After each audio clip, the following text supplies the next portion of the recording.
शौजब अस्करी, मुझे जानना अब ये है कि इसका फिर आउटकम क्या आएगा। ईरान का जो जो ड्रोन स्ट्राइक है उसके बाद का क्या समझते हैं आप? आउटकम क्या है? सर, इसके इसराइल पर गुज़िश्ता रात ईरानी ड्रोन हमलों के मुख्तलिफ नताइज हो सकते हैं। सबसे पहला नतीजा तो ये तसव्वुर कर लेते हैं कि जी, इसराइल ने ईरान के डिप्लोमेट मिशन पर हमला किया दमिश्क में, और ईरानियन एम्बेसी पर हमले के नतीजे में पासदारान इनकलाब गार्ड के बड़े अफसरान मारे गए और सिफारती अमले के लोग मारे गए। तो ये एक किस्म का इसराइल की तरफ से ऐलान जंग था कि उन्होंने ईरान के डिप्लोमेटिक मिशन को निशाना बनाया। आलमी कवानीन के तहत डिप्लोमेटिक मिशंस की वही हैसियत होती है जो आपकी नेशनल टेरिटोरियल सॉइल की होती है। तो ईरानी ये कहने में हक बजाने में है कि 1 अप्रैल को इसराइल की तरफ से दमिश्क में हमारे सिफारत खाने पर हमला ईरानी सरजमीन पर हमला था। फिर जब कोई किसी मुल्क की सरजमीन को निशाना बनाए, तो वो मुल्क जिस पर हमला किया जाता है वो आईनी तौर पर, कानूनी तौर पर, अखलाकी तौर पर इस चीज का पाबंद हो जाता है कि वो उसका जवाब दे। और किसी ठीक है। मुल्क की सरजमीन पर हुए हमले का जवाब ना देना, ये इसका मानी ये होगा कि आप इतने कमजोर हैं कि कोई आता है, आपके मुल्क के खिलाफ जारियत करता है और आप जवाब में कुछ नहीं करते। हाँ, इससे पहले ठीक क्या है। हो रहा है, दमिश्क पर इसराइली हमले जो कि ईरानी एम्बेसी पर हुआ, उससे पहले 40 साल से दोनों मुल्क एक किस्म की शेडो वार लड़ रहे हैं, एक किस्म की छुपी हुई जंग लड़ रहे हैं, एक किस्म की खुफिया जंग लड़ रहे हैं। बरह रास्त ना ठीक है। ईरान इसराइल पर हमला करता है और ना बरह रास्त इसराइल ईरान पे हमला करता है। ईरान इसराइली मफादात को नुकसान पहुंचाता है हिजबुल्लाह के जरिए, हमास के जरिए, या 7 अक्टूबर 2023 गजा की जो हालिया लड़ाई है उसके बाद हौसी यमन से जो ऑपरेट करते हैं और जिनकी स्ट्रेटेजिक अलायंस है ईरान के साथ, उन्होंने इसराइली सरजमीन को निशाना बनाया है। या वो बुहरे अदन में और गल्फ ऑफ अदन में और क्या कहते हैं, वो जो एक समुद्री गुजरगाह है रेड सी वाली, उस पर अगर वो बहरी जहाजों को निशाना बना रहे हैं, तो ये भी अक्टूबर के बाद हो रहा है। लेकिन ना हौसी ईरान है, ना हिजबुल्ला ईरान है, ना हमास ईरान है, ना इराक में लड़ने वाले पॉपुलर मोबिलाइजेशन फोर्सेस ईरान है। ये तमाम ईरान की प्रॉक्सी हैं। ईरान इनको ओन करता है, लेकिन इनके खिलाफ अमरीकी कार्रवाई या इसराइली कार्रवाई या इनकी जानिब से इसराइल और अमरीका के खिलाफ कार्रवाई आप बरह रास्त जंग नहीं कह सकते। आप यही कहेंगे कि जी कोई कोविड ऑपरेशंस जो है, कोविड ऑपरेशंस वो चल रहे हैं। लेकिन ये यकम ठीक। अप्रैल वाला वाकया इस हवाले से बड़ा खतरनाक और बड़ा भयानक था कि पहली दफा ऐसा हुआ कि इसराइल ने आगे बढ़ के ईरान के एम्बेसी को निशाना बनाया, यानी ईरान की सरजमीन को निशाना बनाया। तो ये तवक्को तो तमाम ऐसे लोगों को थी जो ईरान और मशरिक वस्ता की सियासत पर निगाह रखते हैं कि ईरान जल्द या बदेर कोई ना कोई जवाब देगा। लेकिन ये 72 घंटे पहले, इतवार का दिन तो आज है, ये मामला तो आज का है, जुम्मे से भी एक दिन पहले रात के वक्त जो बाइडन ने कहा था कि अगले 72 घंटों में, अमेरिकी सदर ने कहा था अगले 72 घंटों में ईरान इसराइल पर हमला करने जा रहा है और खित्ते में हम अपने इत्तेहादियों को बता चुके हैं। तो एक किस्म की प्रिपेयर्डनेस हमें नजर आती है इसराइल और उसके इत्तेहादियों के अंदर कि ईरान हमला करने वाला है। और फिर ईरान हमला ठीक। उसी टाइम फ्रेम के अंदर करता है जिस टाइम फ्रेम में हम देख रहे थे कि इसराइल और उसके इत्तेहादी तैयार थे। तो वो 300 ड्रोन थे या बिलॉस्टिक मिसाइल्स थे या वो जो कुछ भी था जो ईरान ने फायर किया, वो रात 8 बजे खबर आ गई थी पाकिस्तानी वक्त के मुताबिक कि ईरानी सरजमीन से चंद मिसाइल्स और ड्रोन्स जो हैं वो इसराइल की तरफ रवाना हुए हैं, जिनकी रफ्तार 180 किलोमीटर फी घंटा है और वो अगले चंद घंटे लेंगे इसराइल तक पहुंचने में। यहां तक इस बात को यहां रखें। दूसरी तरफ देखें कि इसराइल में इस दौरान क्या चल रहा है।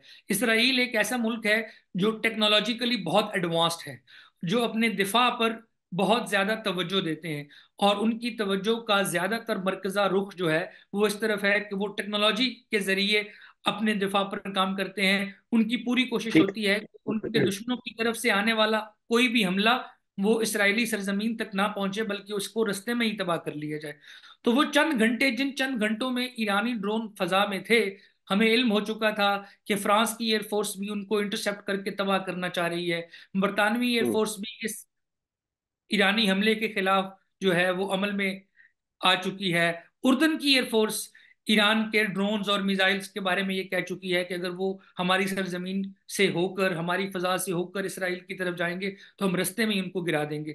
वो हमला गुजर चुका है। अब हम ये जानते हैं कि इसराइल पर ईरानी मिसाइल हमलों या ड्रोन हमलों को रोकने में अगर सारा नहीं तो लगभग 70 से 75% किरदार जो है वो इसराइल के इत्तेहादियों का है।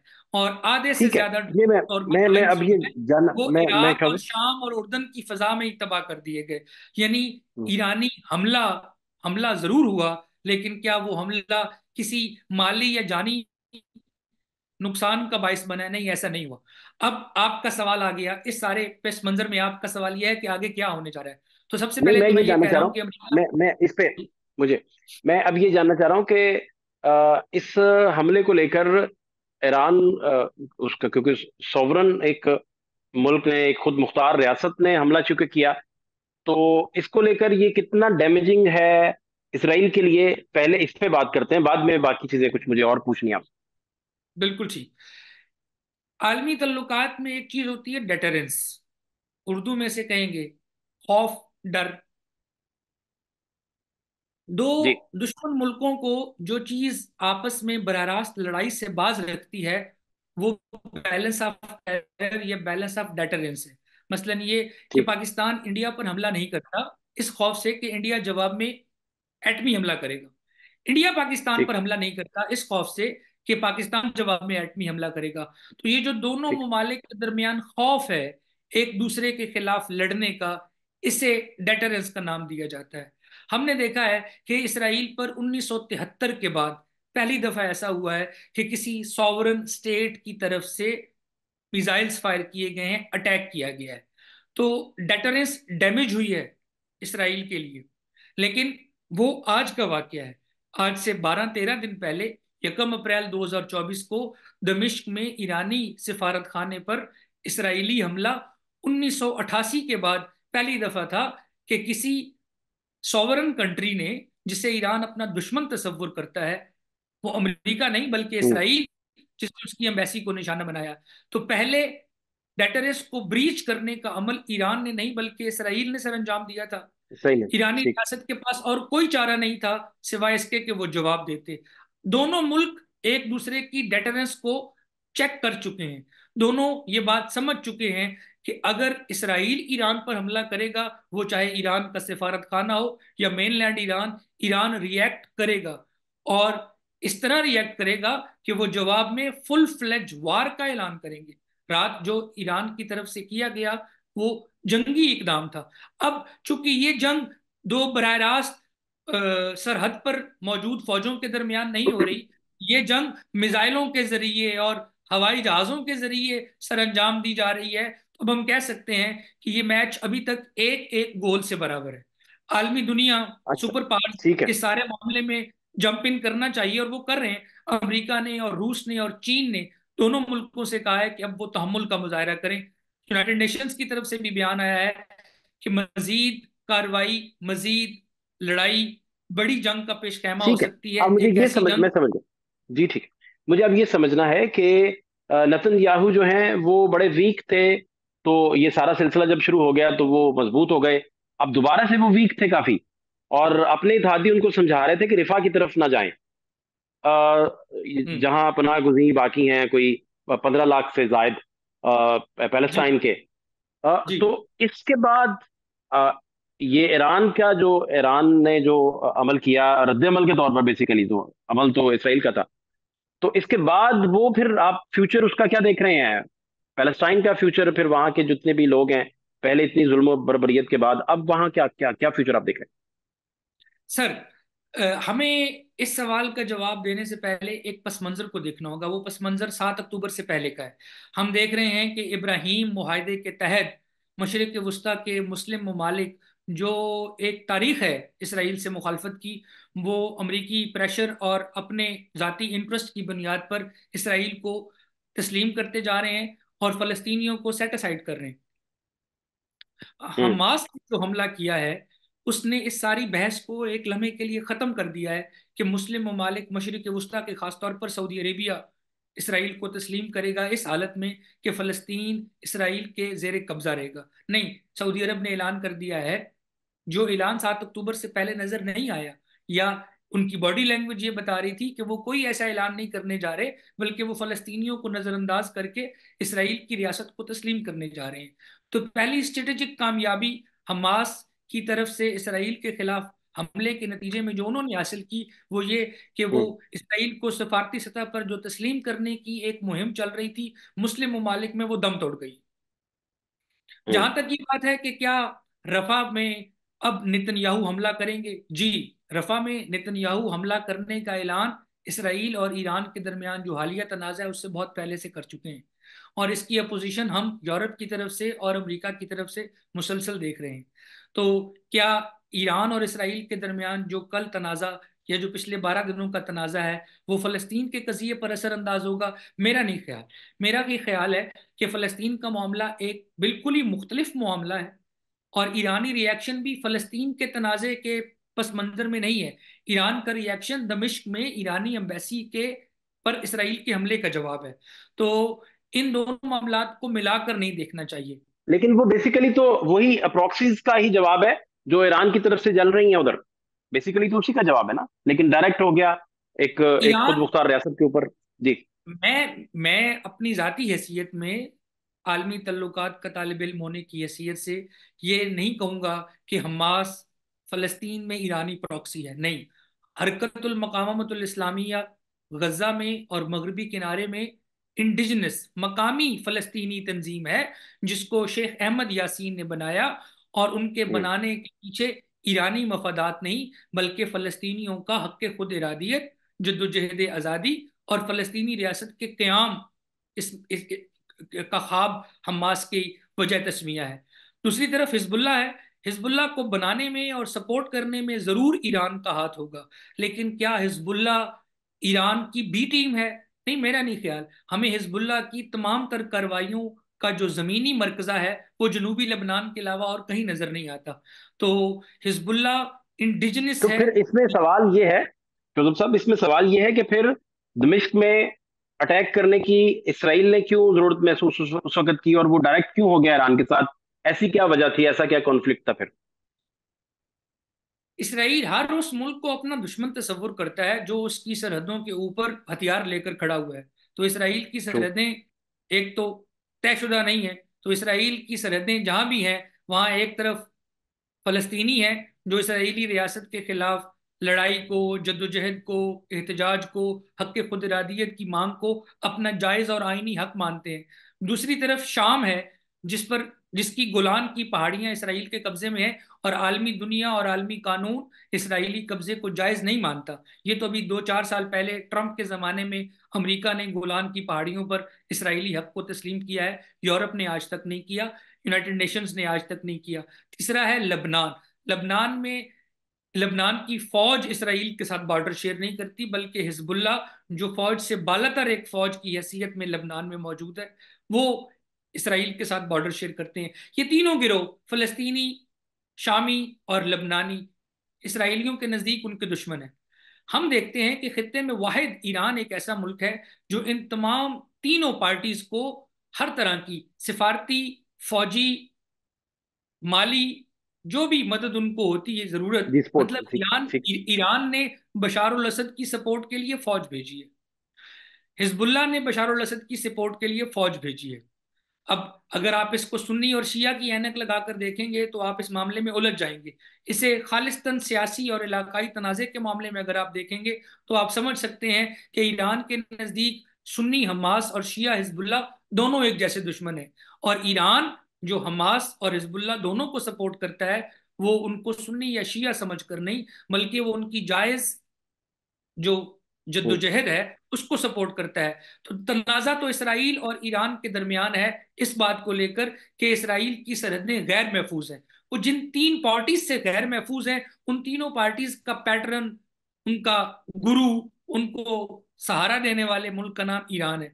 Israel Iran. ये कह चुका है कि हम इन तीन ममालिक में किसी भी मुल्क से अगर असला आएगा या लोग आएंगे, और उस असले और उन लोगों का जो हदफ है वो इसराइल होगा, तो इसराइल आगे बढ़कर उनको निशाना बनाएगा। हमने बैरूत में भी इसराइल के हमले देखे हैं पिछले चंद हफ्तों और चंद महीनों के दौरान।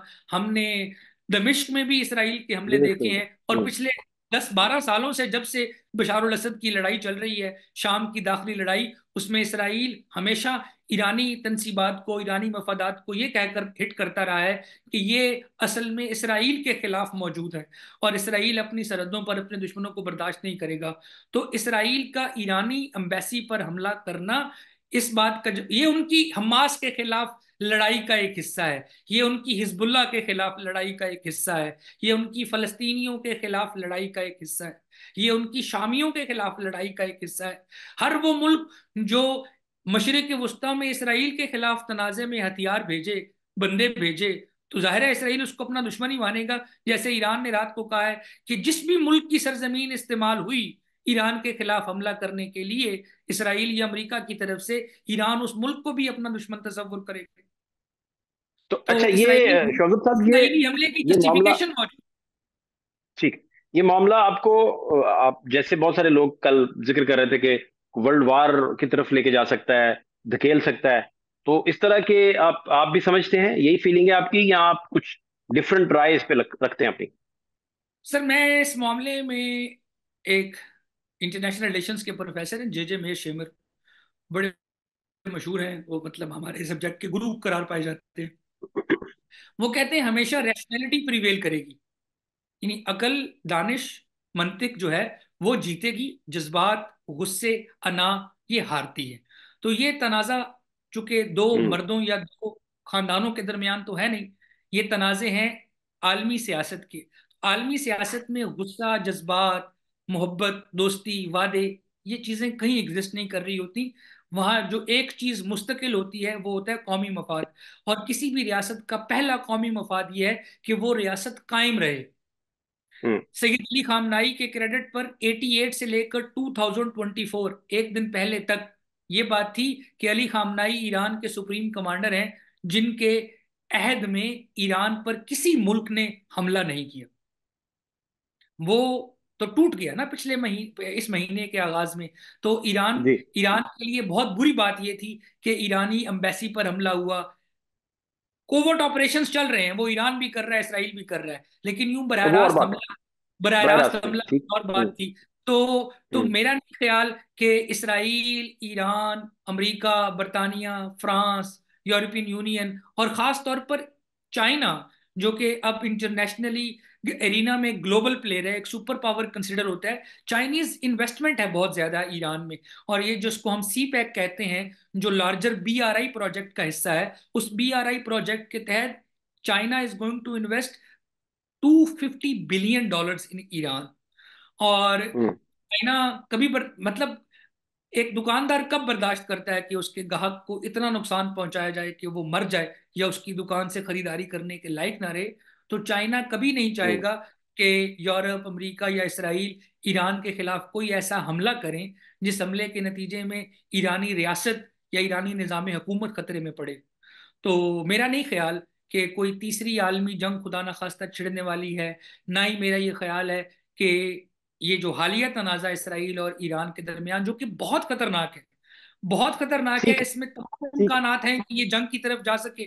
लेकिन मेरी राय ये है कि ये भी किसी ऐसी बड़ी खुली जंग की तरफ नहीं जाएगा जहां हम देखेंगे कि एक तरफ 3-4 ममालिक हों और दूसरी तरफ 3-4 ममालिक हों। ये कोई इलाकाई जंग नहीं छिड़ने ठीक, वाली, ये इसी के मफाद में आपका नहीं। शुक्रिया, आपका बहुत शुक्रिया।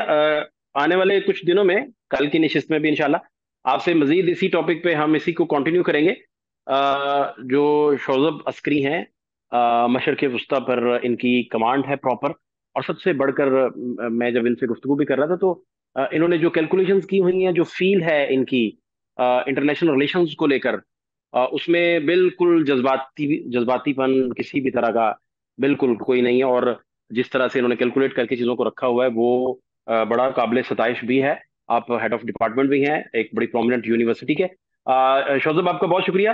कल दोबारा आपसे इसी टॉपिक पर इंशाल्लाह इसको कंटिन्यू करेंगे। और इसमें मजीद बहुत सारी चीज़ें, बहुत सारे सवालात रह गए हैं, क्योंकि टाइम की लिमिटेड टाइम था, तो इसलिए बहुत शुक्रिया। शोज़ब साहब की गुफ्तगू आप सुन रहे थे। बहुत और इसमें सबसे इम्पोर्टेंट यही नुक्ता देखना था कि ईरान की इस एक्ट से रफा में जो फलस्तीनी पनागुज़ी हैं, 15 लाख से भी जायद, उनका मुस्तकबिल फिर क्या होगा, और आलमी बरादरी जो है उनके मुस्तकबिल के लिए, और जो जुल्म सितम की आखिरी स्टेज तक इसराइल के मजालिम जारी हैं, उनको कट टू साइज करने के लिए क्या पॉलिसी है। मजीद इस पर बात भी करते रहेंगे। फात शहबाज खान को इजाजत दीजिए। अल्लाह ने के बाद।